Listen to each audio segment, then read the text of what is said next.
past where you are seated, you are please expected to rise.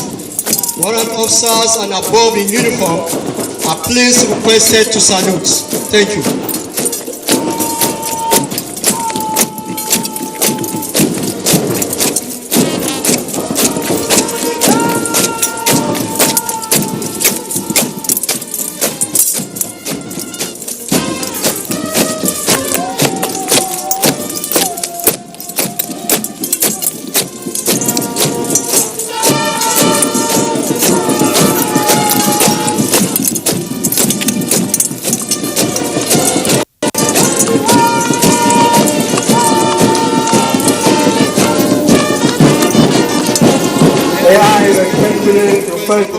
Nigerian Defense Academy to please invite the revenue officer to please take his seat. The commandant, sir.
Distinguished guests, that this parade ground complex is equipped with 3 sets of convenience.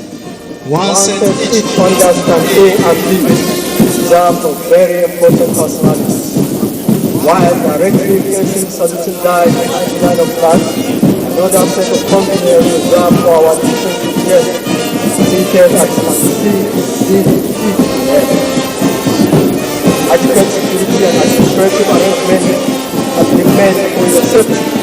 However, in case of any medical emergency, there is a medical outpost station behind set of flags facing the light. Our guests are once again reminded to observe all safety measures.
Let's have the result.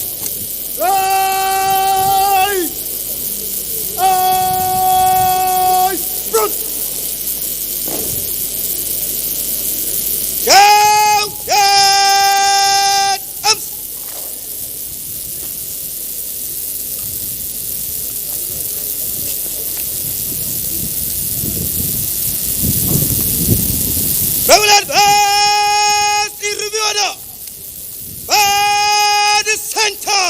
Quick!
Your Excellency, the Revenue Officer. The next event we shall witness is the presentation of awards to deserving passing out cadets. Permit me at this point to humbly request the Chief Instructor, Air Force Wing, Nigerian Defense Academy, Group Captain E.S. Odekina, to please conduct this segment of the passing out parade. The Chief Instructor, Air Force Wing, sir.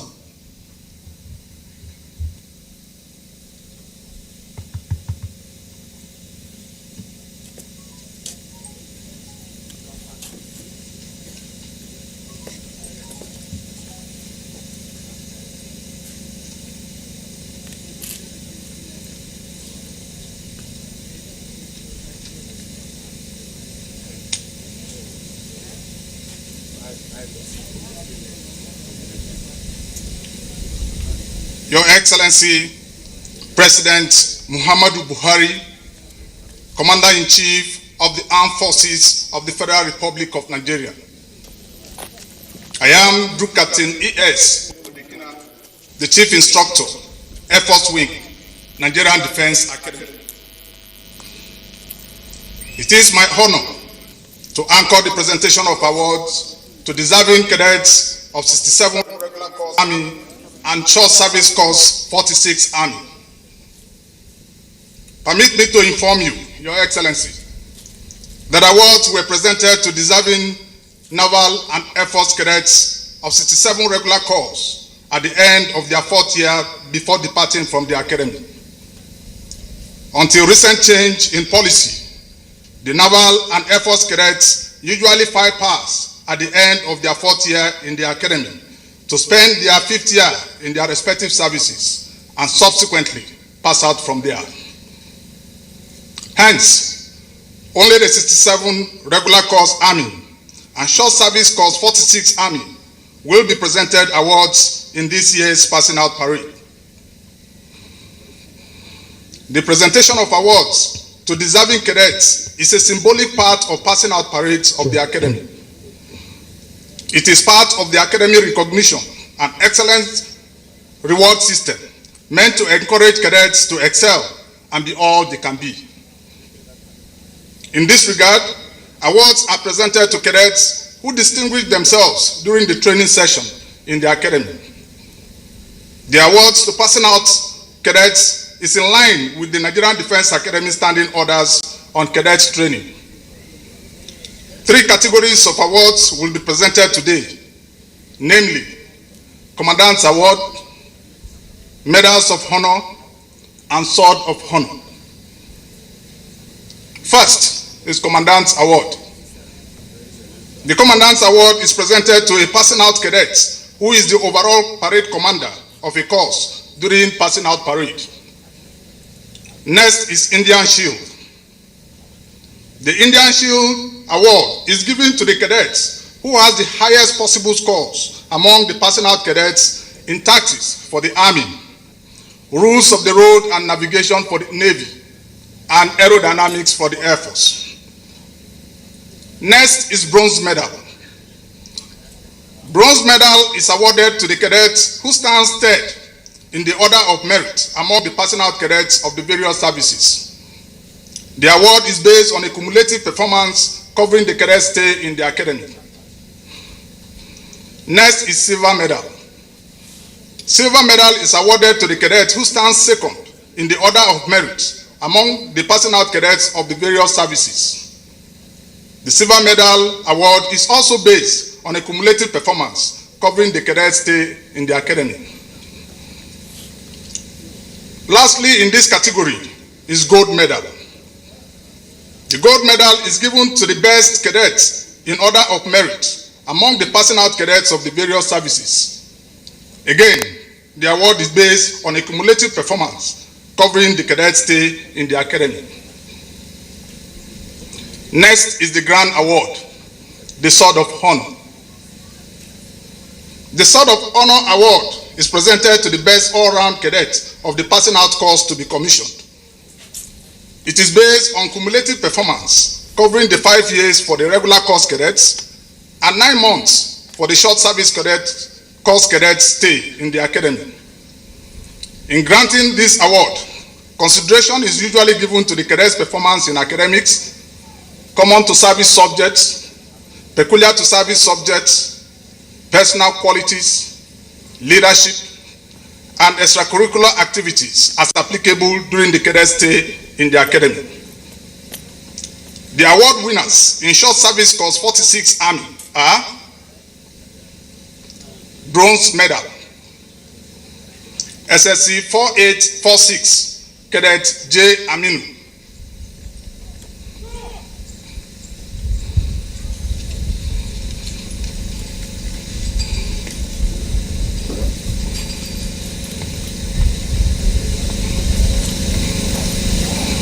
Silver medal, SSC 4950, Cadet O.B. Adefemi.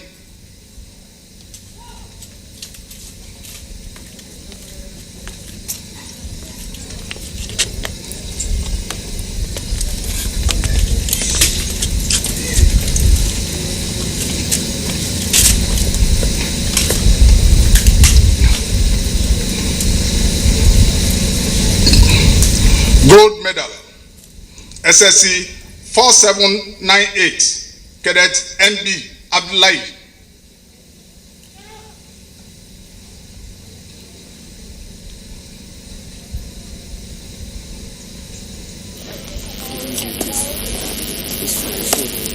Your Excellency, Cadet M.B. Abdullahi is also the winner of the Indian Shield and Sword of Honor awards in the short service course 46 Army. The award winners in 67 regular course are Commandant's Award, NDA 10704, Academy Senior Under Officer H. Musa.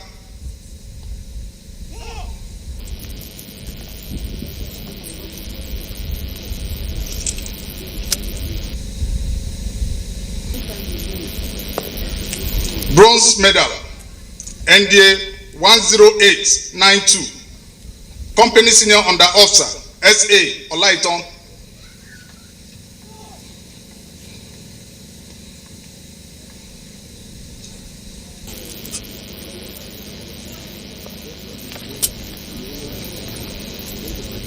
Silver medal, NDA 10517, Company Senior Under Officer K.N. Umoren.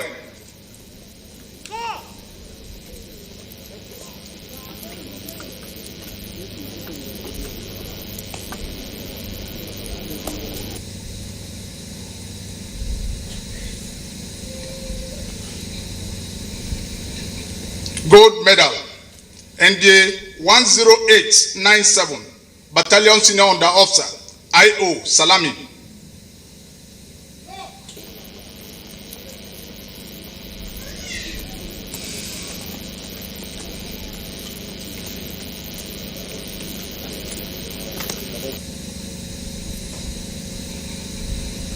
Battalion Senior Under Officer I.O. Salami is also the winner of the Indian Shield and Sword of Honor awards in 67 regular course.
May I humbly request the Commandant Academy to please invite the reviewing officer for the presentation of awards to deserving gentlemen officer cadets. The Commandant, sir.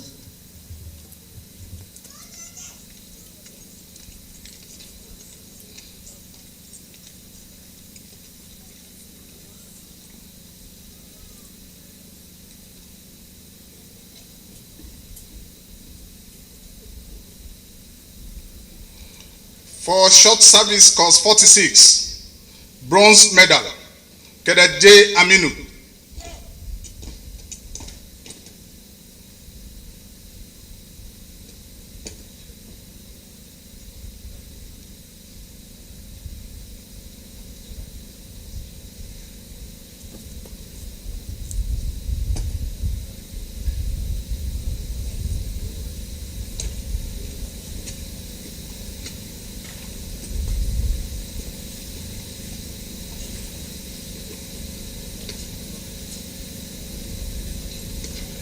Silver medal, Cadet O.B. Adefemi.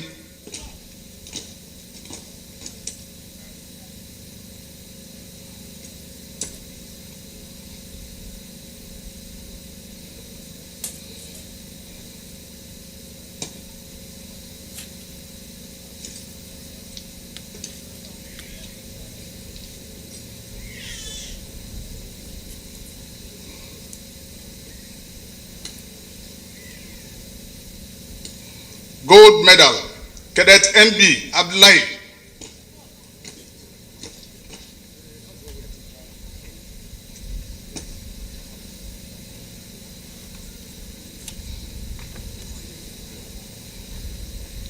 Indian Shield, Cadet M.B. Abdullahi.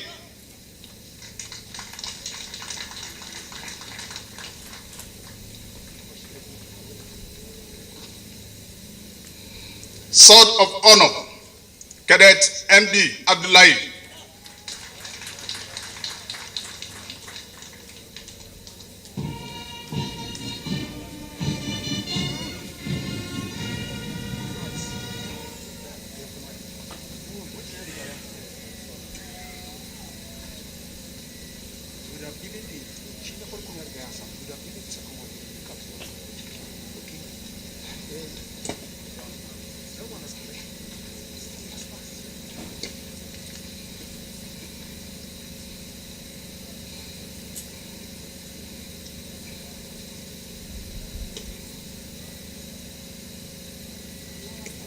For 67 regular course, Commandant Award, Academy Senior Under Officer, H. Musa.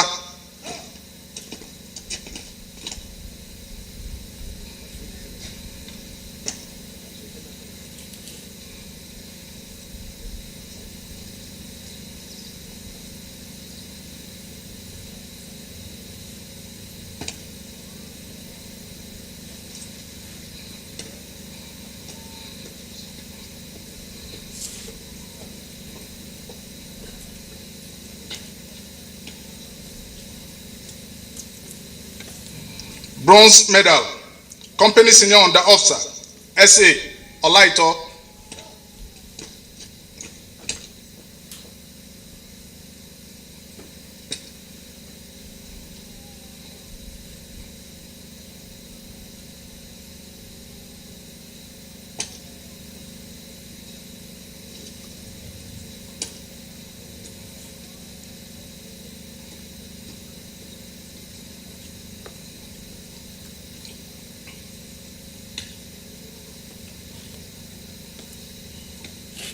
Silver medal, Company Senior Under Officer, K.N. Umoren.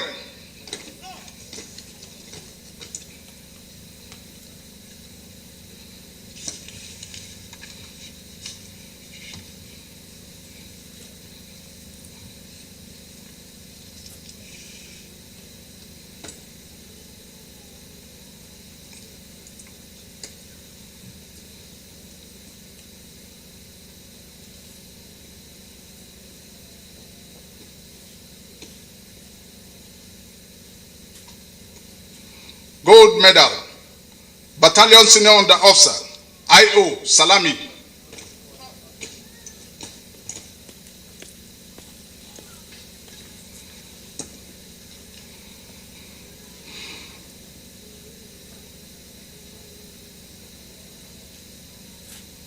Indian Shield, Battalion Senior Under Officer, I.O. Salami.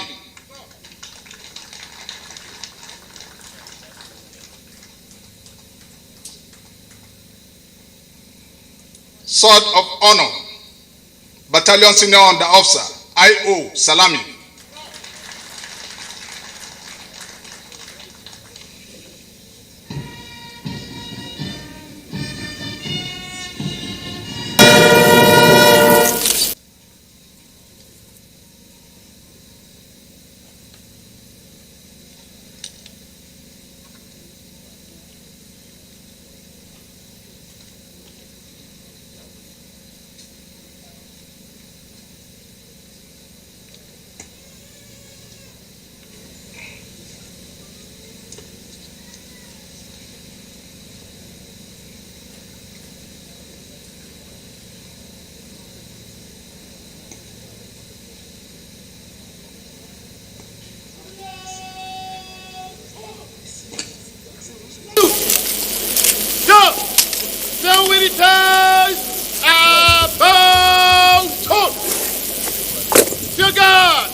That concludes the presentation of the award ceremony. May I respectfully request the Commandant, Nigerian Defense Academy, to please invite the reviewing officer back to his seat, the Commandant, sir.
That smart table drill was carried out by Corporal Hassan Saidu, and last Corporal Bawa Heaven, the Nigerian Defense Academy Drill Wing. Next is the presentation of souvenirs. Before inviting the reviewing officer for his address, may I respectfully request the Commandant, Nigerian Defense Academy, to please present souvenirs to His Excellency, the reviewing officer, the Commandant, sir.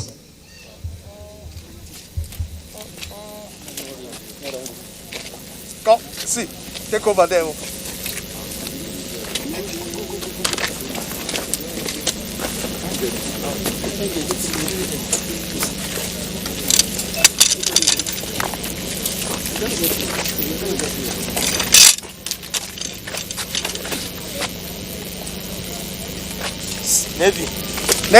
Navy. Pull out, please. Navy, pull out.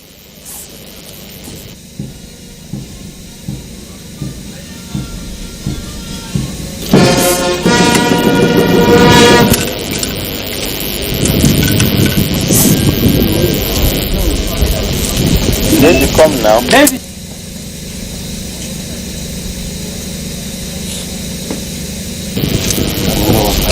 I'm not. Sorry,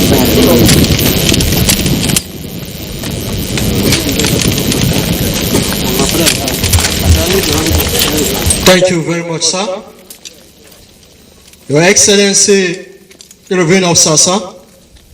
Our distinguished invited guests, ladies and gentlemen, we will now have the honor and privilege of listening to the address of the reviewing officer, His Excellency Muhammad Buhari, Grand Commander of the Federal Republic, President Commander-in-Chief of the Armed Forces, Federal Republic of Nigeria. May I respectfully request the Commandant, Nigerian Defense Academy, to please invite the reviewing officer to the saluting dais. The Commandant, sir.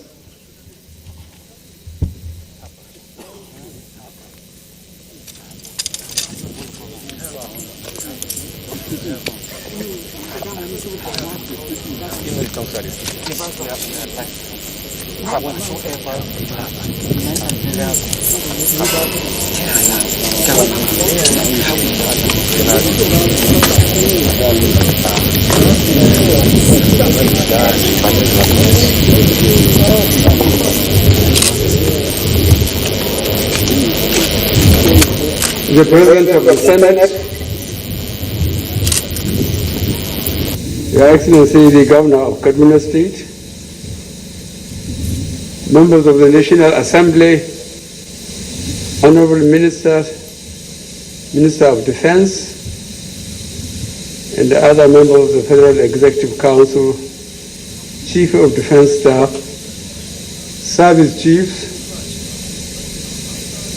Chief of Defense Staff, Intelligence, Commandant Nigerian Defense Academy, senior government officials, senior officers serving and retired, graduating cadets, distinguished invited guests, ladies and gentlemen.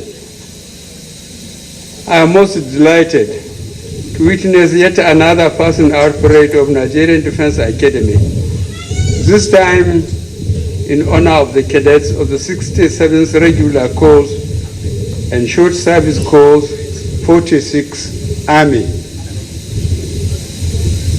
I note that despite the challenges associated with coronavirus pandemic, the Academy has remained focused and committed to its core mandate of training officer cadets. I therefore commend the Nigerian Defense Academy Council for its steadfast performance. The Nigerian Defense Academy has since its establishment in 1964 continued to train young Nigerians for the armed forces to discharge their role of protecting the territorial integrity of the nation. I have been made to understand that the Academy, in furtherance to enriching its training curriculum, recently took cadets on a tour of frontline communities in the Northeast Theater of Operations. The tour was to keep the cadets informed of the challenges of real battle scenario and to boost their combat readiness. As a retired general, I can say with all sense of responsibility that I am encouraged by the excellent work invested in the training of these officer cadets for service to this great nation and humanity in general. I commend the commandant, officers and men, and the academic staff of the Nigerian Defense Academy. As you may be aware, this has been a challenging year for all nations in the world. Since February, when Nigeria recorded her index case of coronavirus, this administration has proactively responded to the challenges associated with coronavirus pandemic by helping to prevent further spread and taking necessary appropriate measures. In addition, government has taken positive palliative measures to cushion the adverse impact of pandemic through people-oriented policies. Excuse me. We remain focused in the fight against insurgency, armed banditry, and other forms of criminality across the nation. We remain committed to ending the security challenges bedeviling the country. I am confident that the training received by passing out cadets has adequately equipped them to face any challenges in their line of duty. The broad context to which these prospective officers will be deployed is complex, fluid, and dynamic. Thus, you will have to keep pace with these ever-changing challenges. Let me, at this juncture, restate our administration's will to support the operations of the armed forces in the defense of the nation. Just recently, I approved the increment of manpower intake in the three services in the order to cater for the deficit of personnel being experienced. Additionally, the federal government will sustain the provision of adequate modern equipment, logistics, and infrastructure needed to support the operations of the armed forces. This, no doubt, will enhance the preparedness of the armed forces to meet contemporary security challenges, especially with innovations in the field of warfare, information, communication, and technology. Gentlemen officer cadets, a successful completion of a rigorous and demanding task of this nature undoubtedly infuses you with a sense of self-esteem, efficacy, and accomplishment. Furthermore, it lifts your spirit and leaves you with conviction that with commitment and dedication, you will successfully accomplish future tasks that will come your way as officers of the Armed Forces of the Federal Republic of Nigeria. Let me now remind the passing out cadets of the need to be committed to the nation by taking your rightful place among your peers in the armed forces of our country. This is so specifically coming at a time of great need for cohesion, peace, and unity in our country. I must commend the resilience and steadfastness of our personnel in the armed forces for their professionalism and bravery in tackling the menace of terrorism, insurgency, and armed banditry in the northeast, northwest zones, as well as hardest farmers' conflict, kidnapping, piracy, and communal clashes in other parts of our country. All these accomplishments in our national security have been made possible by the untiring efforts of our military and other security agencies. Soon, you will join your senior colleagues in the field, and you will be expected to contribute your part in the defense of your country. With the quality of training you have received, I am convinced that you will discharge your duties professionally and responsibly. I can say without ambiguity that the future holds promise for our national defense and security. The loyalty and patriotism displayed by our service personnel must be sustained and strengthened. To my other compatriots, I want to use this forum to appeal to our sense of patriotism. Despite your obvious differences, we must strive to ensure that our actions and utterances are aimed towards strengthening our democratic framework. We must subsume our personal and sectional interests to the overall national aspirations of unity, economic prosperity, and good governance. Let me also use medium to commend the parents and guardians of these young men and women for taking the bold steps of ensuring that their wards enrolled into the military.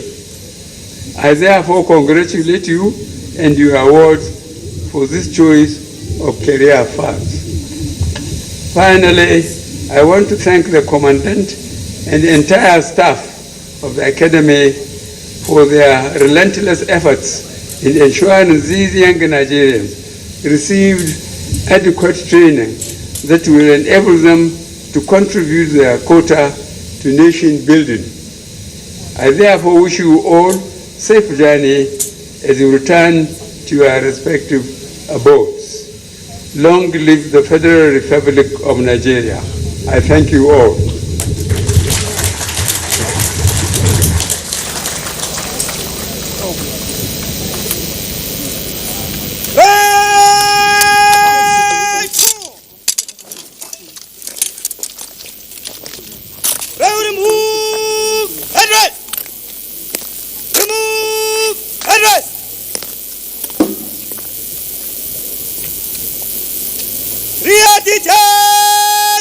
To the reviewing officer, His Excellency, President Muhammad Buhari, Grand Commander of the Federal Republic, President, Commander-in-Chief of the Armed Forces, Federal Republic of Nigeria. Hep, hep, hep! Hep, hep, hep! Hep, hep, hep! Replace headrest! Replace headrest!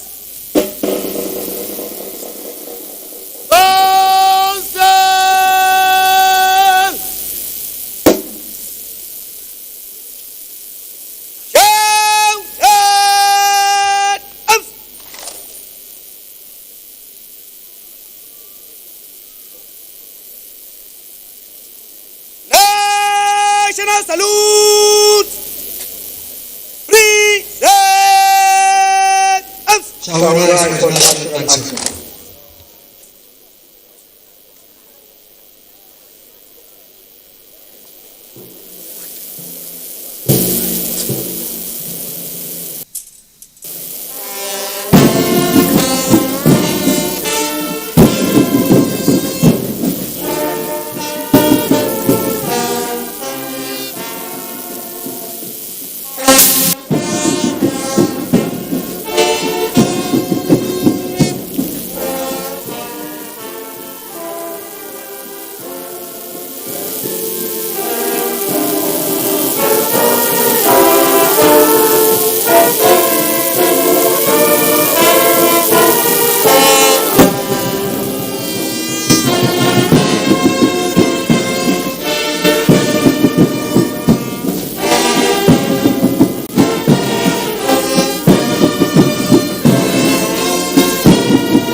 We may be seated, please.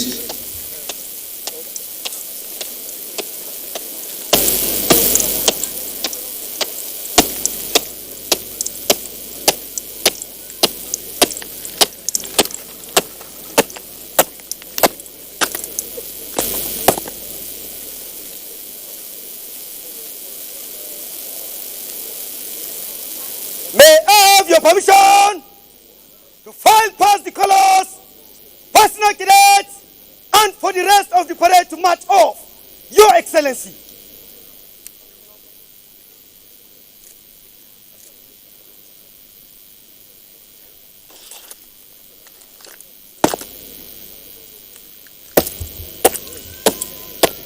The Parade Commander, Academy Senior Under Officer H. Musa has just taken permission from the reviewing officer to proceed with the final part of the parade, which is filing past of colors and the passing out cadets.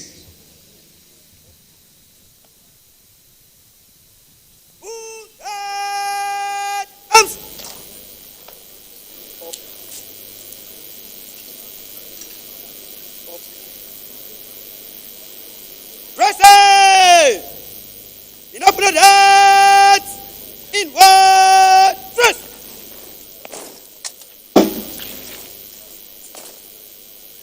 Look to the left.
May I please inform our distinguished guests to remain seated, as buses have been provided to convey dignitaries and very important persons to the venue for the peeping and commissioning ceremony.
May I please remind this distinguished gathering that there shall be a group photograph in front of the Academy headquarters. In compliance with COVID-19 protocols, the following will accompany the reviewing officer for the group photograph: the Senate President, the Speaker House of Representatives, Chairman Senate Committee on Defense, Chairman House Committee on Defense, Honorable Minister of Defense, Honorable Minister of Environment, the Chief of Defense Staff, General Officer, the Service Chiefs and the Inspector General of Police, General Officer Commanding 1 Division Nigerian Army, Flag Officer Commanding Naval Training Command, Air Officer Commanding Air Training Command, and the Commandant Armed Forces Command and Staff College.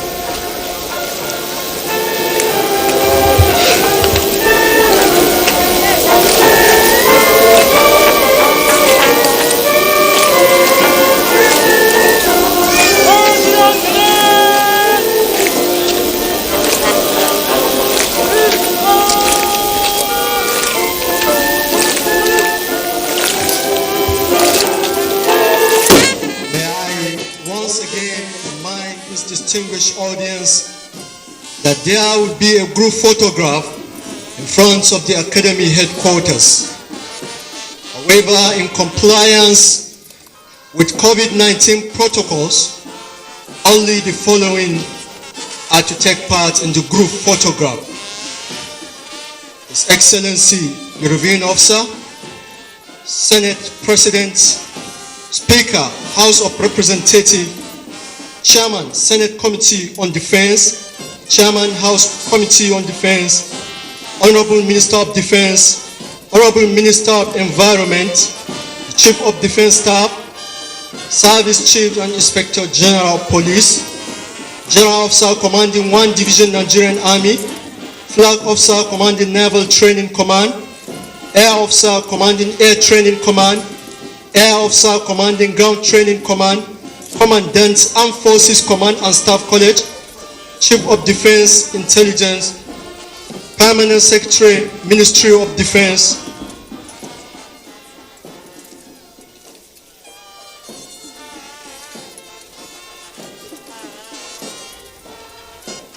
While for our guests seated at stand C, D, E, and F, you are please requested to remain seated as buses are being provided to convey you to the Nigerian Defense Academy Auditorium for the paping and commissioning ceremony. May I also inform our esteemed invited guests that after the group photo, there will be science and technology exhibition in front of the headquarters, Nigerian Defense Academy.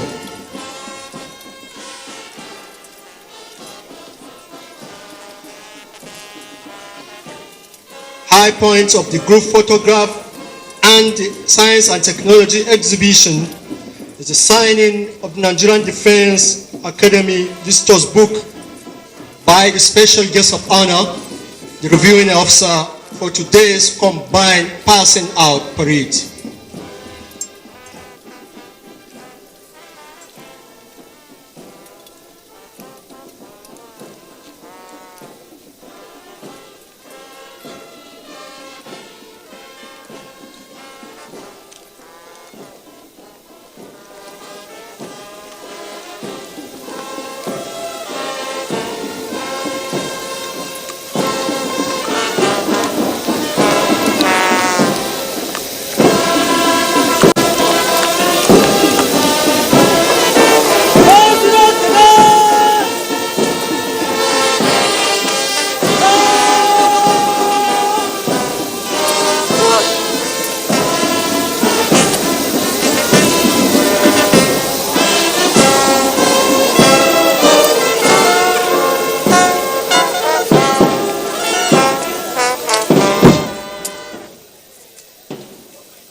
Officer is still on the saluting dice. All guests are to remain seated.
Femi and other members of our Ondo Decide studio, if you can hear me well, this signifies the end of this program that the regulars have waited 5 solid years and the short service course participants have waited for 9 solid months. This is indeed a great event with the participants and their invited parents at high level of excitement. All is well, they say, than is well. It has indeed ended well, not just for the course participants, but for the entire community that converge here at the parade ground of the Nigerian Defense Academy to witness this epoch event. A crisp and brief ceremony, very colorful one, of course. Everyone likes to be part of it. And this time, the Commander-in-Chief of the Armed Forces of Nigeria,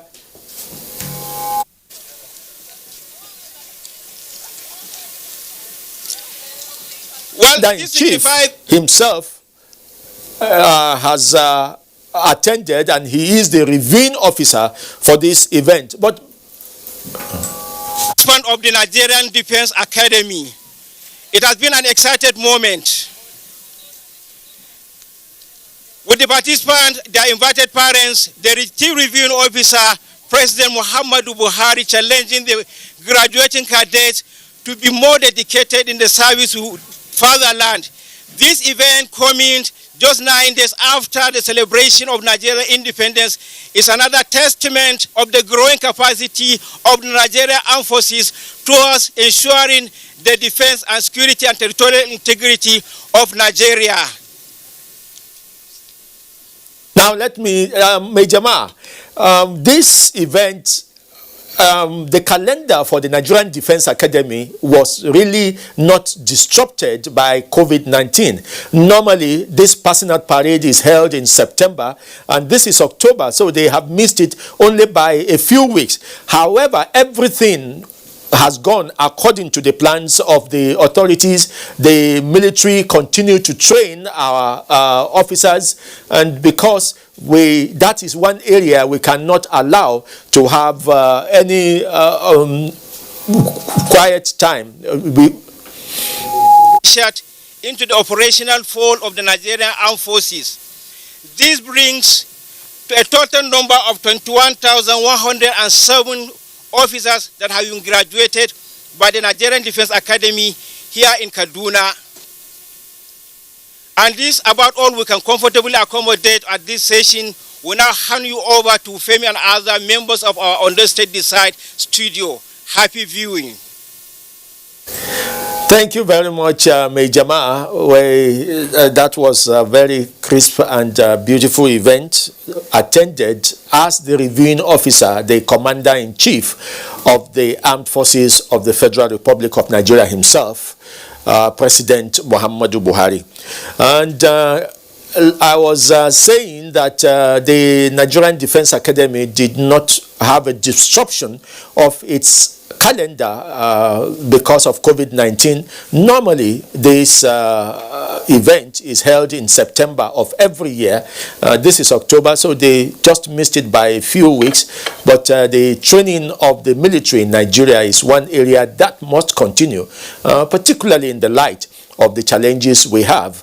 And the president himself has said it, a rededication by those people who have committed themselves into this service, this particular kind of service for the country, must be guaranteed.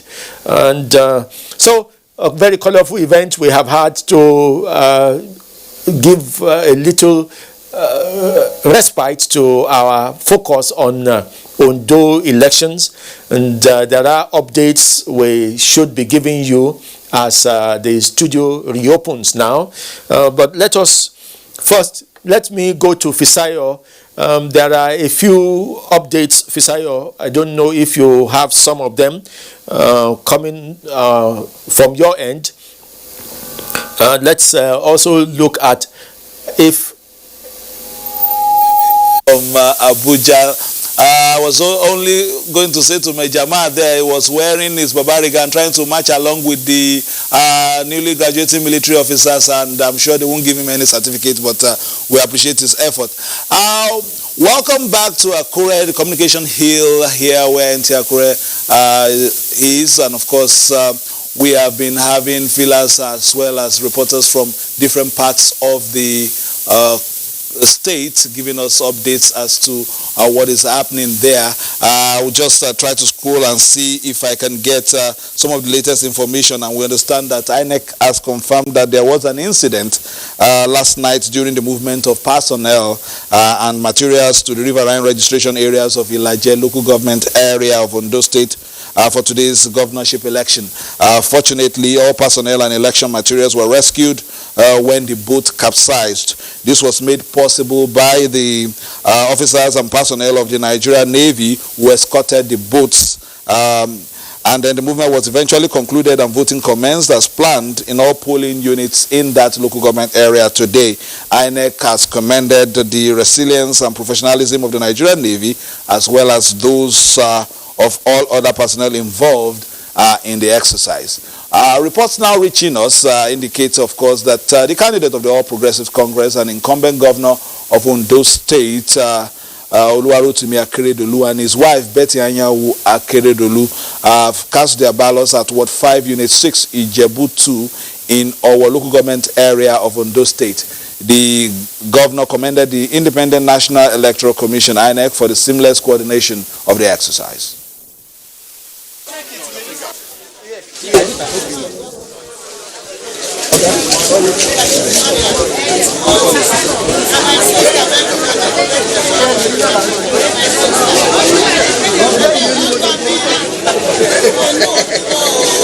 I've not been in any other place. I know that the shower we had disrupted the plan. A few places there are waterlogged, but they have created area for us to maneuver, and I think we have voted in a peaceful manner. My advice to the voters is that please go, stay, cast your vote, move out of the place, but don't move too far, and ensure that you protect your vote so that your vote can be counted.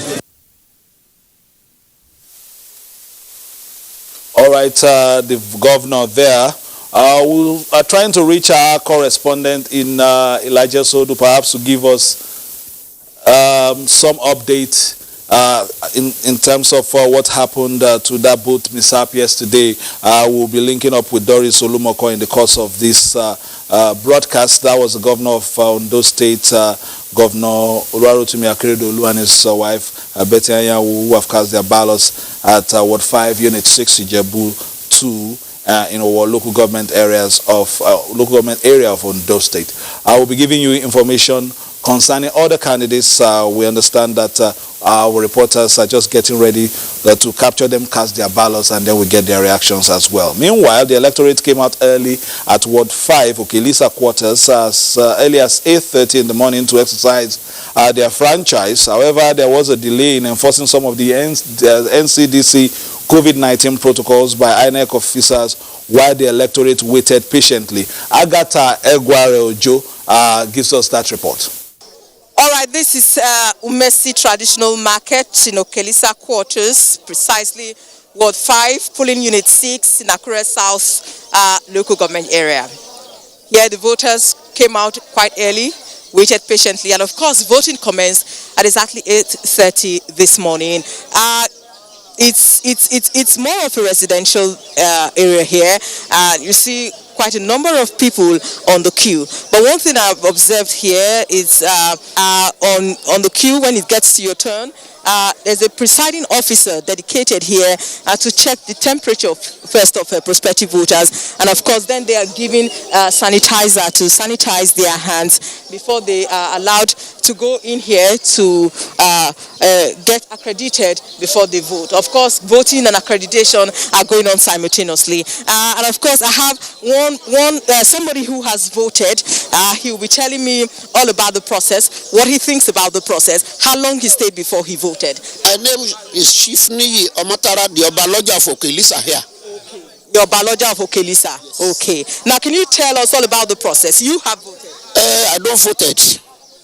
The voted is very good and clear. No problem. No wahala. anybody do jejely.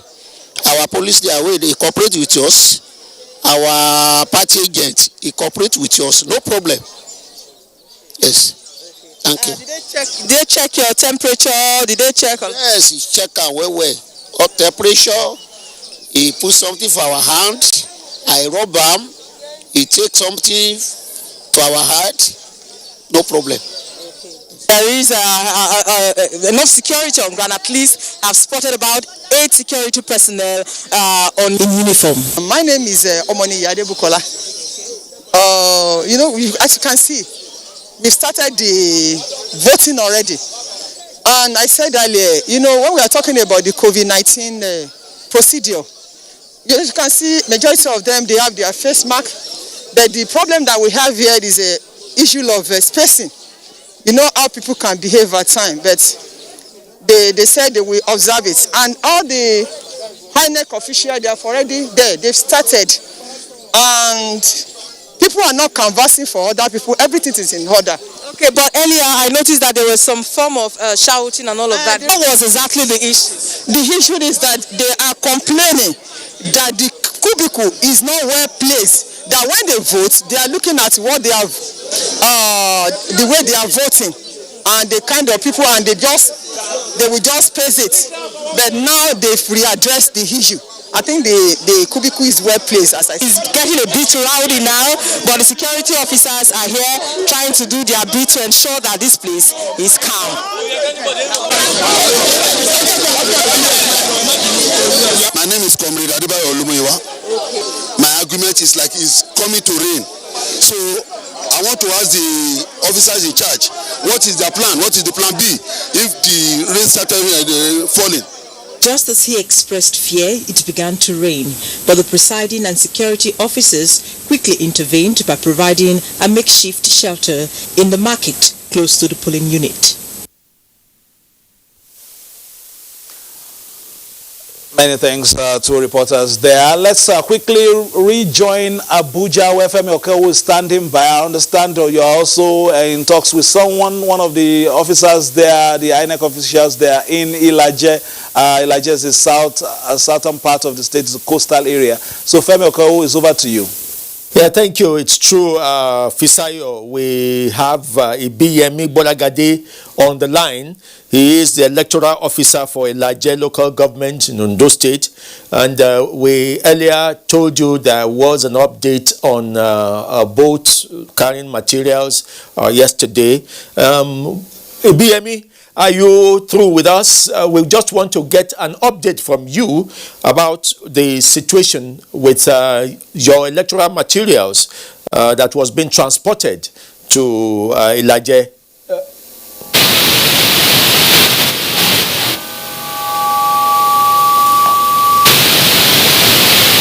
Ibiyemi, can you hear me? Can you hear me?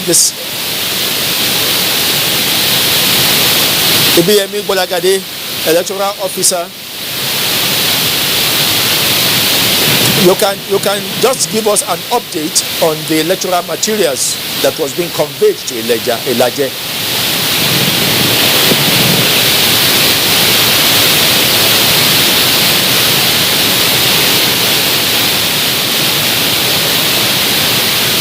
We were told that was it whether the boat capsized or it was hijacked or it was abducted, some of the staff members. We really want to know the true situation of things as concerned the materials that was being conveyed to Ilaje. So Ibiyemi Bolagade, the electoral officer, Ilaje local government area, are you hearing us here?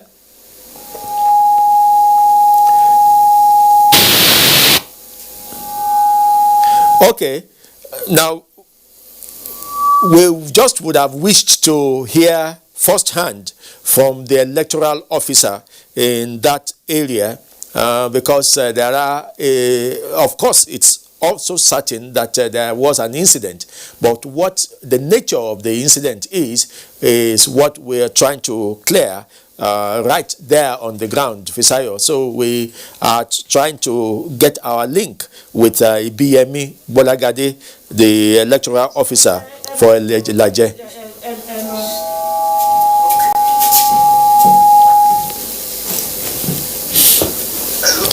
Okay, while we are trying to link up with BME, we'll take a story on political history. BME, are you hearing us?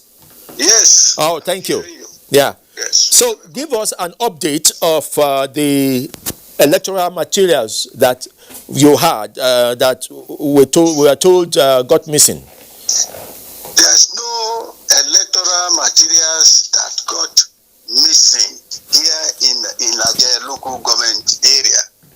All our materials were adequately provided and none of it was missing at all.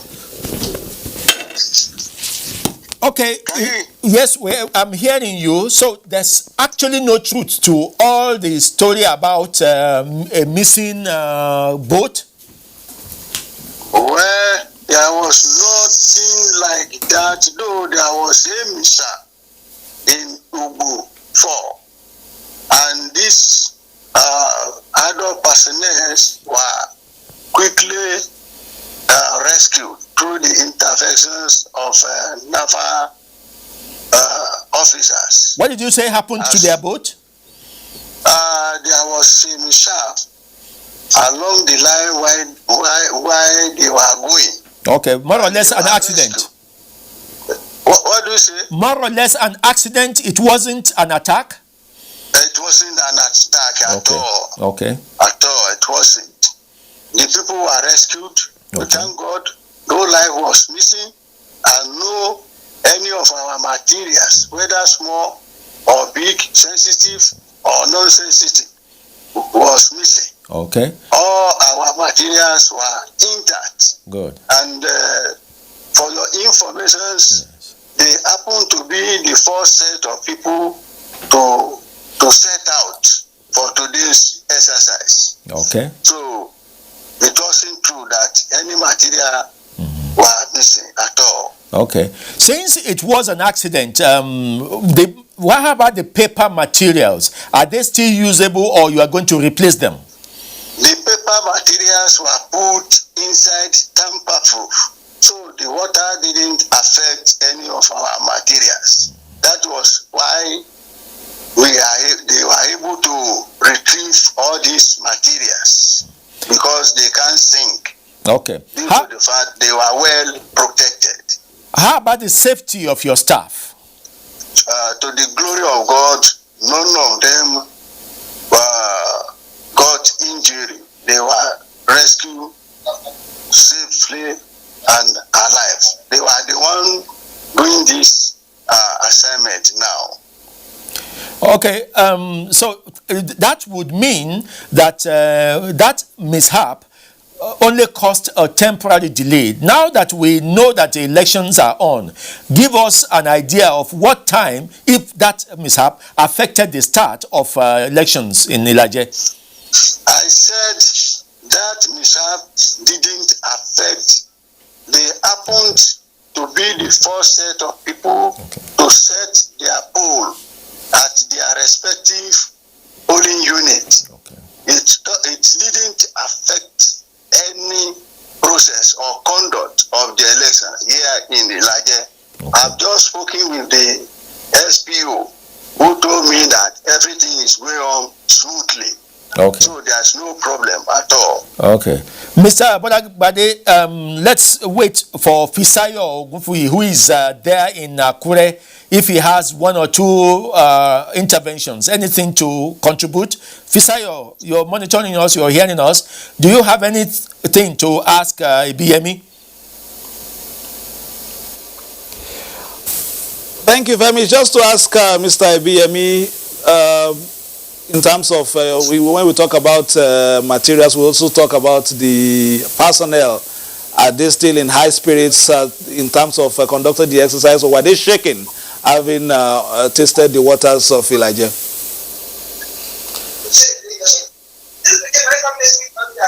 BME, Hello, I can't hear you. Okay, Fisayo just wanted to know the spirit of the staff. Are they still in high spirit or are they dampened? All of them are very in high spirit. It didn't affect anybody.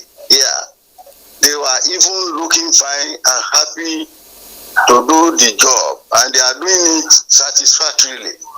At that end, there was no any negative feelings from anybody since we didn't receive any casualty. We are all looking gay and fine. Thank you very much. We're happy to hear that, and we are also happy to know that that mishap did not affect the process. Thank you very much, BME Bolagade, the electoral officer, Ilaje local government, Ondo State. Thank you very much. Okay. Now, Fisayo, I want to hand over the baton back to you and have you talk to us more about a number of things that are happening generally in Ondo State. And that will be my own segment here. But when we return, after Fisayo's intervention, it would be Musbah Dan Wahab that would take over this Abuja area of Ondo Decides of the Nigerian Television Authority. I'm Femi Okewo, thanking you for being part of this morning's State Shift. Thank you very much, Femi Okewo. I like the word you use, intervention. Perhaps we could have also conducted some swimming lessons before this started, perhaps some weeks ago. But moving on, we have a reporter also right there in Ilaje, the local government, Ilaje and the local government area, helping us to check what's happening in the coastal region of Ondo State. Doris Olumoko has been following what has been happening. Doris, can you hear me, Doris? Doris, are you still there? Please give us an update. Thank you very much. Give us an update of what is happening in the coastal area. Everybody has been talking about the boat incident, but of course we've been giving some assurances. So just talk to us a bit. You are on. Go ahead, you are on. Go ahead, you are on. We'll get back to you very shortly, but let's perhaps we've lost contact with your communication in the studio, but we'll get back to you. We'll get back to you very shortly, Doris. Let's quickly take as voting in Owena very quickly. It has been a smooth sail of the process. The only polling unit in Owena Grammar School where settlers are casting their ballots. Ogochukwuka Ona was there and brought us a situation report. Some of the electorate there, out of the 1,054 registered voters, are farmers and traders. How would you describe the process so far? We thank God. We thank God. Free and fair election. Okay, so what are you expecting at the end of the day? I believe we'll be successful. No wahala. Bá ṣe wà níbi ìdìbò yóò dáa ọkàn gbogbo wa balẹ̀ kò sí wàhálà adẹ̀ ń gbàdúrà kọ́ lọ́n bá wa yan ẹni tá à ń fẹ́ sí orí ipò náà. I'm happy as we dey vote today. Very peaceful, no problem. And I like our INEC when they here today. Both our recorder, they are all well done. God go help you. Okay, so at the end of the day, what do you expect from the exercise? We can't predict because myself, I mean know my mind. Everybody know in mind. The only thing is that let God do carry us go where we are going. Sefina. Question is so ẹni tó wà dìbò fún tó wà lórí oyè ẹjọ́ kọ́ mọ ibi tó ń dùn wá nípa owó skul nípa oúnjẹ nípa gbogbo ẹ̀ kó fi ràn án lọ́rùn kì í ṣe pé ká gbó sókè tán kó má tún mọ̀ wá mọ́ torí àwọn náà á bímọ báyìí àwọn náà á bímọ báyìí wá fún gbówó lé wá sílẹ̀ àtọ́jà wa àwa síbí kó ba lè dá kí nàìjíríà kó ba lè dá torí tí nàìjíríà bá ti dá ó ti gbogbo alára pátápátá lágbára lọ́wọ́ á lè tú alára sí àwọn àna kì í ní pé ìtẹ̀mí pé ká jọ gbogbo nǹkan tó ń ṣe ká fò tó ṣe ká fi kíni ká fi ohun tó ṣe ká ní ìbẹ̀rù Ọlọ́run lọ́kàn kó má sí àgàbàgebè. The process began exactly at the stipulated time of 8:30 in the morning after a refresher from the INEC officials for the voters on the importance of the adherence to all COVID-19 safety guidelines. In Akure, Ogochukwuka Ona, NTA News. Thank you very much, Ogochukwuka Ona from Owena region. She's moved on again to another part of the state to give us more reports. I'm being joined by Dr. Gbinga Bimbola. He was here yesterday, full of enthusiasm, and is back. Dr. Gbinga Bimbola is part of the Department of Mass Communication at Adekunle Ajasin University in Akungba, Akoko, here in Ondo State. Doctor, you were here yesterday, were expressing optimism, and now you are back. Is it this optimism? Has it matched your expectations of yesterday? Is the reality matching your expectation of yesterday? As early as 7:30, some 7 o'clock, even before 8:30, people have started trooping out. So, not all expectations have been fully met, but on the part of the voters, I think our expectations have been met. A lot of them came out en masse and right on time. On the part of the umpire, on the part of the security agencies, they have done wonderfully well. They were well positioned and they have been highly professional. They've not intimidated or molested anybody. And people, Of February 1976, with its administrative capital located in Akure, the area now known as Ondo State participated actively in the anti-colonial struggles under the influence of the Action Group. During the Second Republic, the late Chief Adekunle Ajasin of the Unity Party of Nigeria (UPN) won the governorship election of 1979. I'm the first governor, and we all supported him. He became governor, and he chose his commissioners among them. I was one of them, and we carried on our assignment very effectively. Ajasin ruled very well. He was not stealing money, and he didn't allow all commissioners under him to steal any amount of money, because at that point in time you cannot even see the money. Their political space in Ondo State was peaceful until 1983, when late Ajasin's deputy governor Michael Akiomo-Boriowo decamped to the then ruling National Party of Nigeria (NPN) to contest the governorship race against his boss. The declaration of Omo-Boriowo by the then Federal Electoral Commission (FEDECO) brought about a post-election violence with many killed and property destroyed. Which we pray for will never occur in this country again. That is why we are advising these young politicians contesting elections here and there, that nobody is against your contesting election, but it has to be peaceful. There should be no violence, there should be no chaos, because Ondo State had had enough of political chaos. The late Ajasin did not allow the political imbroglio to overwhelm him, as he and his party UPN eventually reclaimed their mandate and Omo-Boriowo left the state.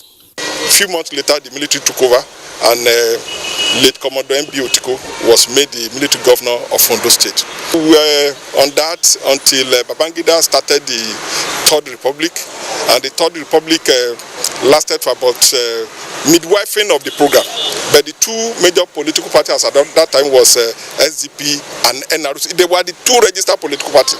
From the military interregnum to the return of democracy in 1999, Ondo State has played prominent roles in the sustenance of the current democratic rule in Nigeria, and this is perhaps why all attention has now been shifted to the state in this crucial governorship election. People should learn to give and take, and you should also bend to the wishes of the people of the electorate. Whatever the electorate says should be the final step. You should learn from the Edo elections. The mass media, the electorate, the functionaries, the politicians themselves, they should all be very, very careful so that we don't witness the 1983 episode again.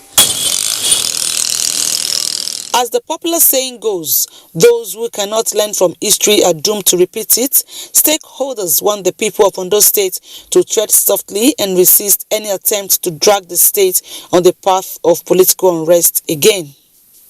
In Akure, Olubukola,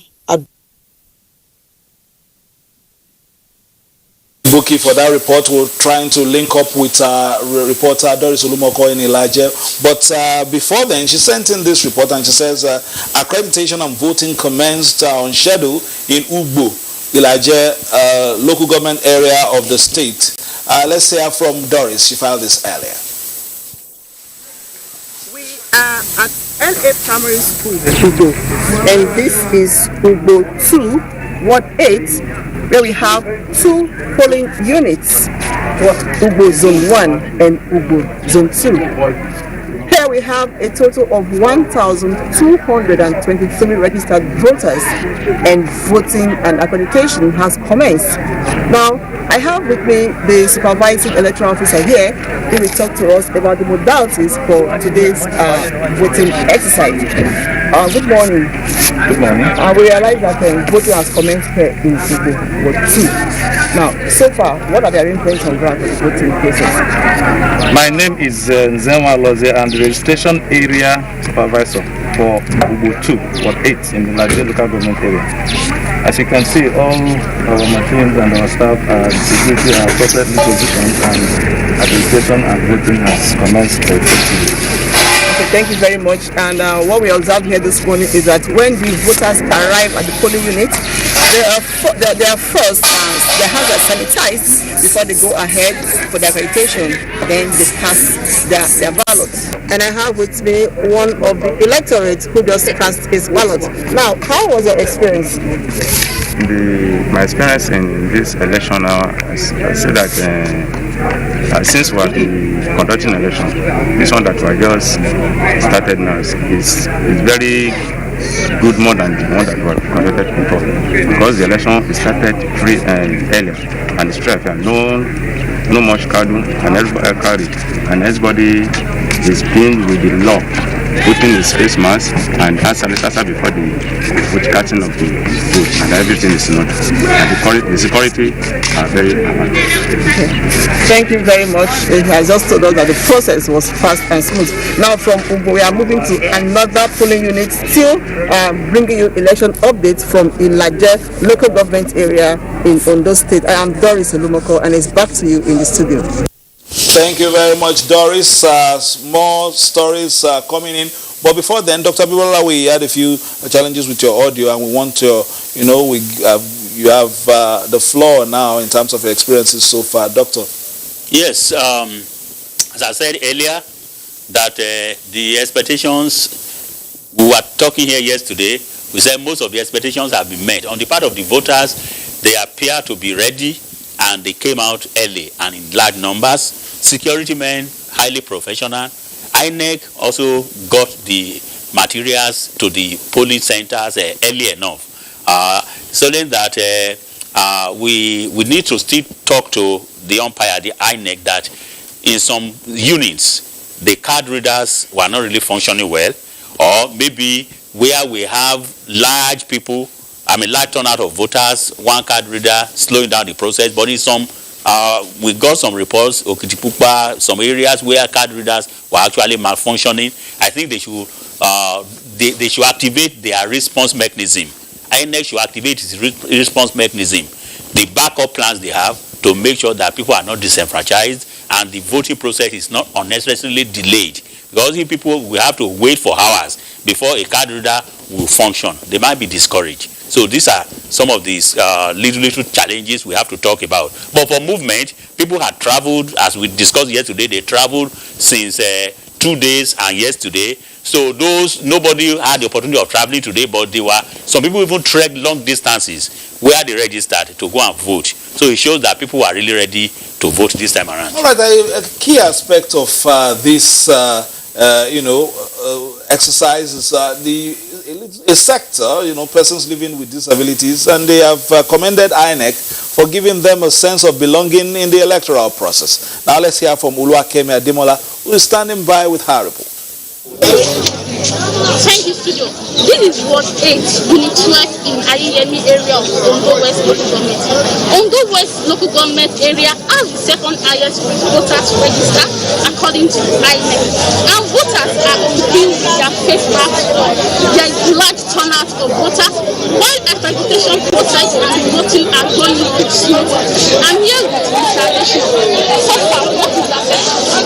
As one of the voters, the readiness of INEC is intact, is not in doubt, and all the security men are also doing their job, even assisting in maintaining the COVID-19 procedures. I noticed things are in order, people moving out in order to cast their vote, but the pathetic aspect of it is that they do not follow the instruction being given based on the COVID-19 rules.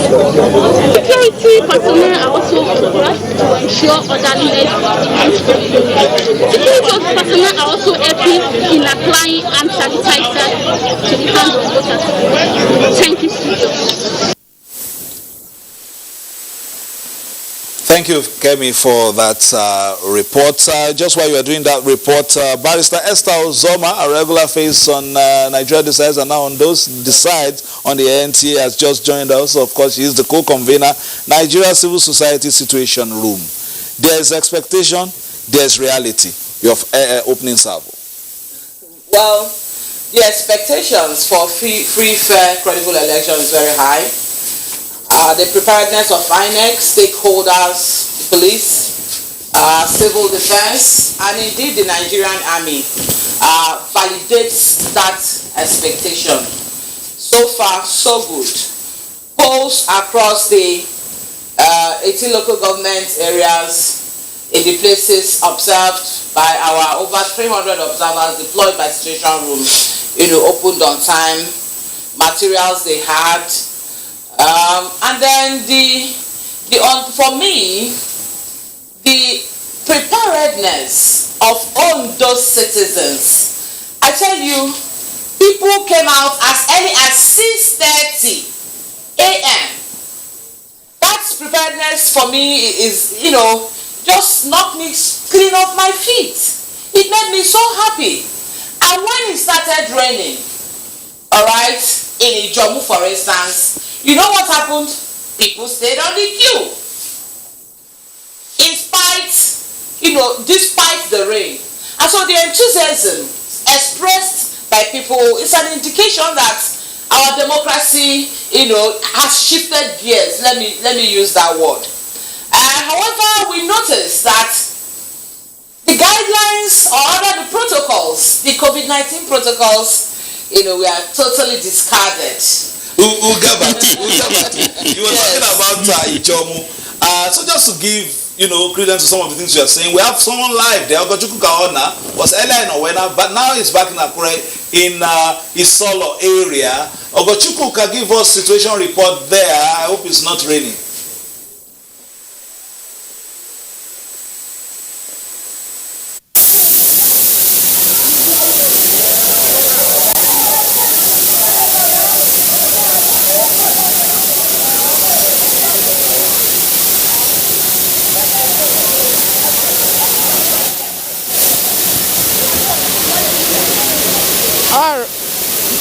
Okay, we are right here at Isolo Palace here in Akure South. It is one of the busiest areas in the capital city, and it's in Akure South.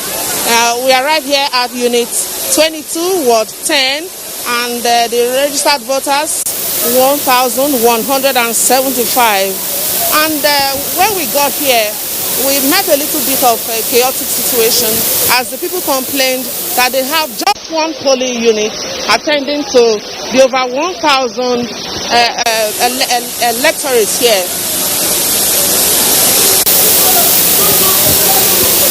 Okay, so we earlier spoke with a number of them off camera before we came up now, and they expressed their concerns about the time saying it may not be possible for them to exercise their franchise because of the time. I have some of them out there. We'll go out there to get them later. But let me speak. Dr. Tanko is here to tell us what he has observed in the course of the process now. Yeah, thank you very much. We must commend the people of Ondo for showing resilience and determination to come out and vote en masse for the candidate of their choice. That is a key point in this election. I'm not so sure whether we will record any less votes above 600 because of the nature of the turnout, and that is quite encouraging. But the only thing that we will observe is that the issue of social distancing, the people are not observing social distancing, and the issue of this COVID-19. Sir, can you lead by example by putting on your mask? Yes, because I noticed that you are covering us, so I'm protected. But as the situation now moved on, the COVID-19 process is being fully observed from certain areas. The only challenge we have is regard to the issue of the social distancing. Be as it may, the INEC officials were here on time because I was here. I was monitoring 2 polling stations, or 7 there at the St. David's Church, and then here the Oba Isolos Palace. So they came on time, and the documents were being presented on time for people to come out and register and vote at the same time. So the observer team just observed that there's a large number of voters here, about 1,171. And that will be a little bit difficult for this particular electoral team to really manage. So probably they should quickly bring in voting points so that it will ameliorate the level of standing and slowing down of this process. So we observe that in this particular election. So we encourage INEC to quickly come in here and maybe create a polling booth so that these people can quickly cast their vote and then go home. Thank you very much. We understand you. We understand you have to go back to the field, so we can let you go now. Okay, we have another observer, but let's get to those on the queue now to see how the process is going. I don't know if I can take this area. Let's see. How is the process going? Actually, the process is going fine. In the morning, we have little delay. This place happens to be 2 units of polling stuff, but this morning we only see 1 card reader. So this has made the process, a bit delay. But as it is now, things are moving fine, and we bless God, we are according peace in Akure South. Yeah, thank you very much. All right, thank you very much. All right, Fisayo, let's take a little bit outside before we hand over to you. Let's see the situation here, right here. It's a little bit orderly now. It's orderly now, actually, because security personnel were here not quite long to calm the nerves of the electorate, who were a little bit angry that they were not having time. Okay, so let's speak with you. What is your impression about the process? Well, I say everything is going well, but we thank God. But this morning, there's a lot of trouble that happened here. But fortunately, the police security came and settled everything. That is the only thing I can say. So your expectations? Well, my expectation is that we should just vote so that someone that we have intention to enter, so that can get it. That is everything. That is the only thing that I have to say. Ma, would you want to say something too? Okay. We thank God there's no any problem here. Our problem is that there is this thing is not moving. So, likewise, yes, in the morning there is problem. But we thank God that everything is down there now. So my expectation is that we should let this thing to move forward, because there are a lot of people that have not voted now. So we want this thing to be improving. Okay, so you are concerned about the number of voting points? Yes. I don't know. I can't say about that. But we need everything to be moving. Thank you very much. All right, Fisayo, if you are ready. Okay, Fisayo, are you ready for me? But I still have some respondents here. What's your name? My name is Shola Olamide. Okay. What's your impression? Well, the election went on smoothly, but the only problem we have here is that the last election, INEC provided us with 2 card readers. because the voter register here is above over 1,000. But today we are surprised that we only have one card reader. That is why we see people on the queue. The voting procedure there is very slow due to the slow card reader before the verification and the accreditation of respective voter. But I just implore the INEC in the future election, they should try to improve so that they don't just keep us, and they say people should come out to vote, and people are here now to vote. But it's quite unfortunate. But it will give the credibility of the process. Okay, let me speak with, the INEC observer here is here. He has been here since morning observing the process, and he has to go to other areas too. What have you noticed so far? Well,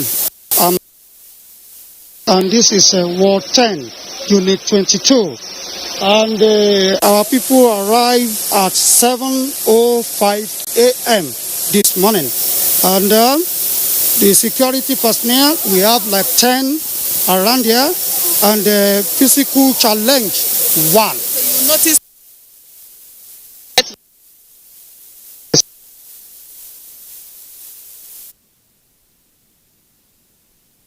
Thank you very much, Ogochukwuka Ona there. We will keep on, coming to you on the streets of Akure and other parts of the state as you continue to give us updates. And Ogochukwuka corroborated your story, and we can see the, the number of people, the sheer volume of the electorate in that area, the compound of the Osolo of Isolo.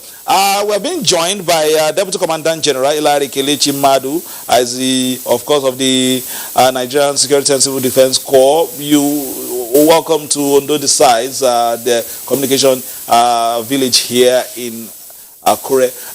You were there, sir, a fortnight ago in Benin.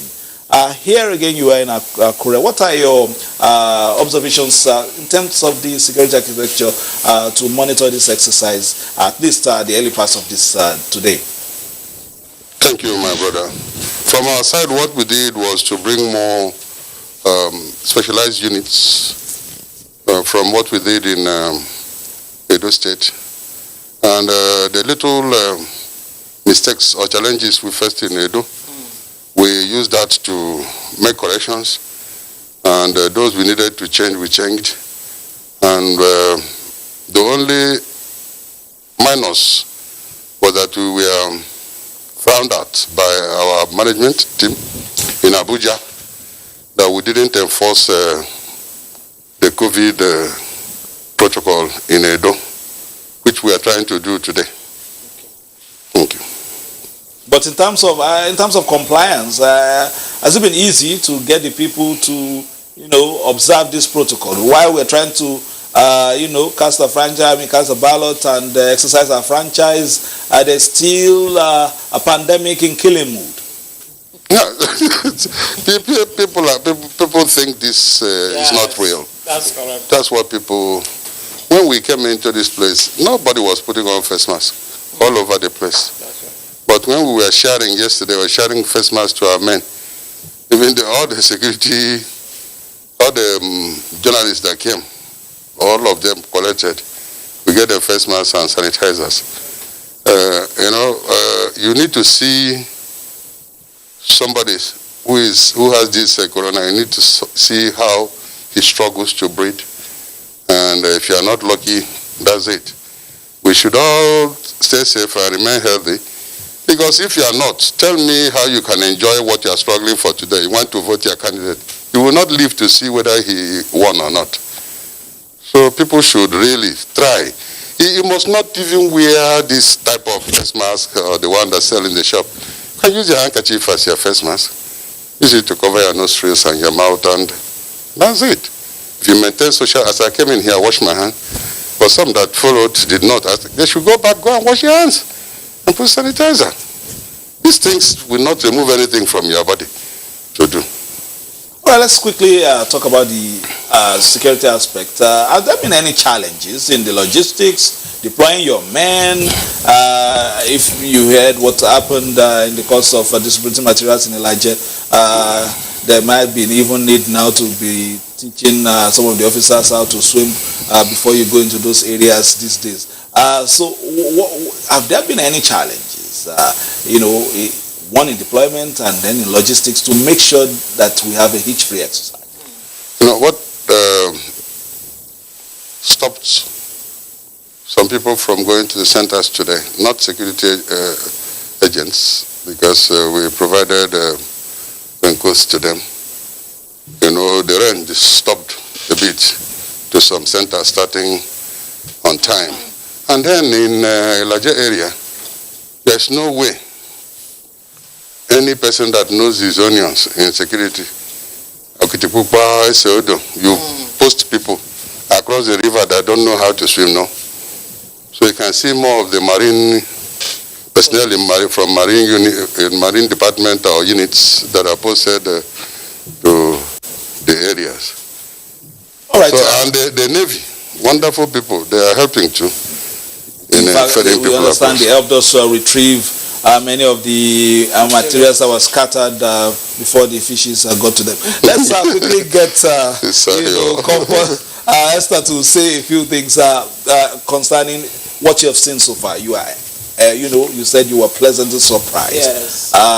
Historically, this has been a politically very, a state that is, politically conscious. Even the respondents we've had in the course of the day from the hinterland, from the villages, have their aspirations and they want to cast their ballot. And in terms of the communion between the thumb and the ballot sheet, in terms of the voter education, are you satisfied on the part of your colleagues in the civil society, the umpire, and the parties who have that mandate themselves to make sure that everybody is aware of what to do on election day? Let's start with Ondo people. They are acutely politically aware. Acutely politically aware. And I'm talking about the aged. You see them expressing strong political opinions. I'm talking about the youth. Alright, we have about 1.5 million voters with PVC here. Anywhere you go across these local government areas that we are observing, that political awareness, I think it has so much to do with the history, and then the rate of literacy, I must say, is fantastic. Now for INEC, in our interface with INEC, we observed the deployment of materials.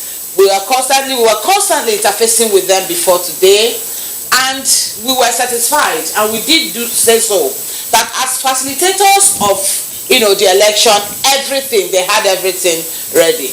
I want to also say, for the other stakeholders like the Nigerian police, the DIG, is one click away. We had cause to, reach across to him when we noticed the shooting at Ijomu Ward 4, where one Boyega was shot. And the response was swift. In our interface again with Nigerian Civil Defense, we had cause again to visit them before the election. They were prepared logistically. You see, the whole idea is that once you get logistics deployments correct, things start flowing.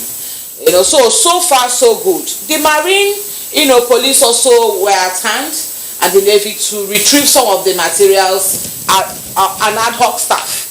In the incident that happened in Ilaje. So not only were people ready to vote, but they also sit back, all right, and observe the process to ensure, that their votes counts. Granted that the going rates, for PVC here now is about 7,000. I wouldn't want to go into that immediately. No, it's going to be our report now. Yes, it will be a post-election issue. But let's move on very quickly to this.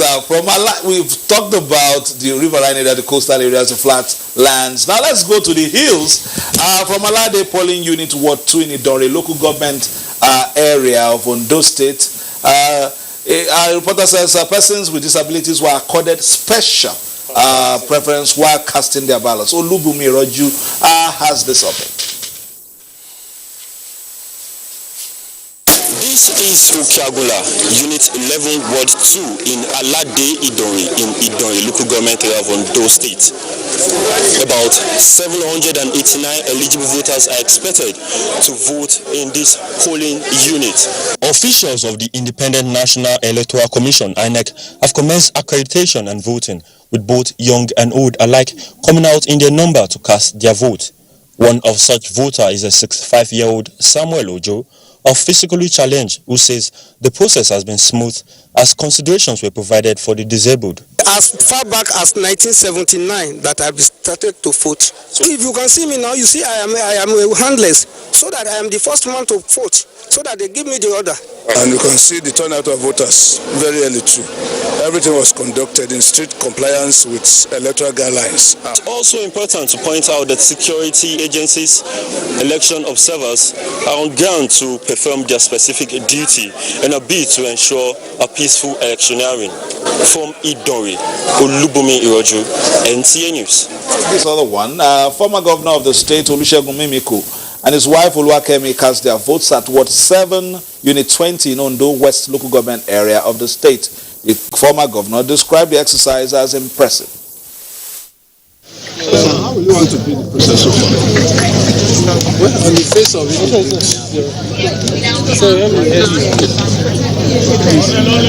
this location, like this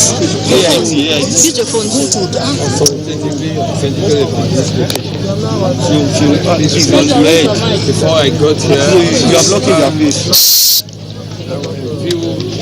Incident of people trying to purchase the roads, and we understand it.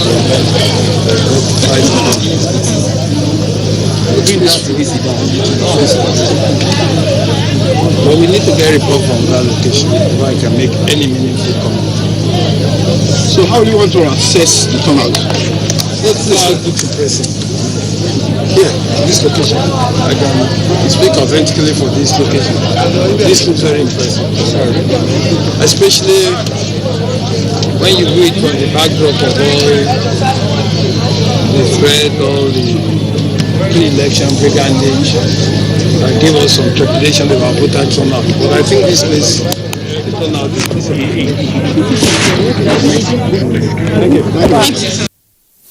Thank you. We apologize for the audio of that interview, but that was Dr. Olusegun Mimiko, former executive governor of the state. Of course, he's also a medical doctor, so you could see his face mask. He's also doing the social distancing thing. Let's move on to Akoko South, where voting commenced at Oketere Ward 14, Unit 9 in Akoko South West local government area earlier today. Olajide Bello has that update. Thank you very much, studio. This is Ago Ajayi, Ward 14, polling unit 1 in Akoko Southwest, local government of Ondo State. At this particular polling unit, we have 374 eligible voters registered. But the INEC officials here are emphasizing on the need for strict adherence to COVID-19 protocols, which most of the voters are not complying with because they are not with their face mask. Rather, are they observing social distancing? But the electoral umpire is saying it's either they come with their face mask or the electoral process will not start. Voting is ongoing at Oketere 1 Ogwe Unit 009 Ward 14 in Akoko Southwest local government area, which has 496 registered voters. Although some of the voters are with their face mask, social distancing is not being observed, but prominence is equally given to the elderly. And I have here with me Mr. Olise Tijani, a local who have been voting for the past 20 years, to give us his view on the electoral process. The process is going on well. People turn off to vote on their own interest. Well, that's the update for now at Oketere 1 Ogwe Unit 9 Ward 14 here in Akoko Southwest. And it's back to you in the studio. I am Olajide Bello.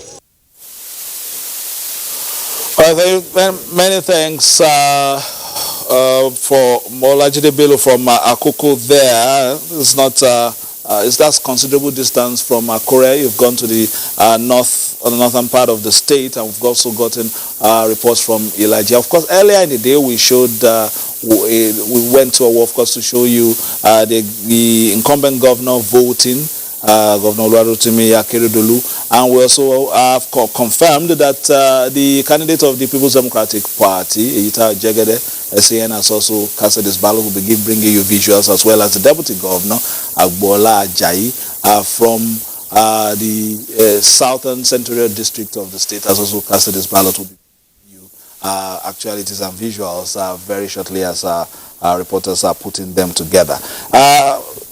Deputy Commandant General is here. We were just speaking of, Cameron was talking about ensuring peace and security, safety of government infrastructure. That is part of the mandate of the NNCDC. In terms of, some of the pockets of incidents that were, talked about in the media space yesterday, and have we seen anything like that today in the course of this process? Apart from the election that we came to provide security for, like this morning, our men in the Obuja area, chased the pipeline vandals.